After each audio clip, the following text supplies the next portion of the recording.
Okay, so let's have a look at part 3 from part A of the Shannon PLC ratio question, and it looks at the calculate your dividend cover. So we know the dividend cover is going to be your net profit after tax and preference dividends divided by your ordinary dividends, and this is usually given in times. And what does it say? What does it mean? So it indicates the amount of earnings or profit that are being retained by the business. Retained earnings help to increase the share value, so shareholders like to see a high dividend cover because it is. And it also shows the risk to dividends if profits increase.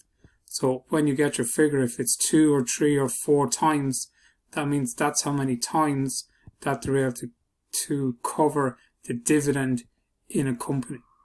Okay, so it looks at how much is being retained by the business, and that money that's been retained, it's going to retain for a couple of purposes. One of them will be to pay dividends, other ones will be for expansion.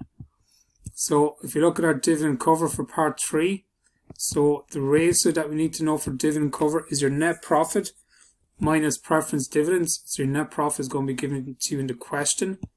So when we look at the question here, your net profit is going to be part of your profit and loss up here. So our net profit for the year is 90,000.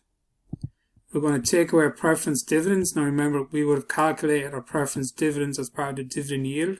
So our preference dividend is 20,000. And that's all going to be divided over your ordinary dividends. So remember, your preference dividends have to be paid back no matter what. So that's why we're taking it out of our net profit, because they have to be paid out. And what's left then is going to be divided by your ordinary dividend. And that's going to tell you how many times you can cover your dividend. So 90,000 is your net profit that we identified in our profit and loss account. Take away 20,000, which is your preference dividends.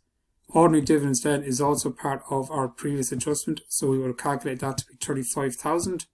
So you're going to divide it in one into the other. So it's 70,000 divided by 35,000. So your answer is 2 times. So 2 times is the answer for your dividend cover. And remember, you have to put these figures in times, percentages, euros.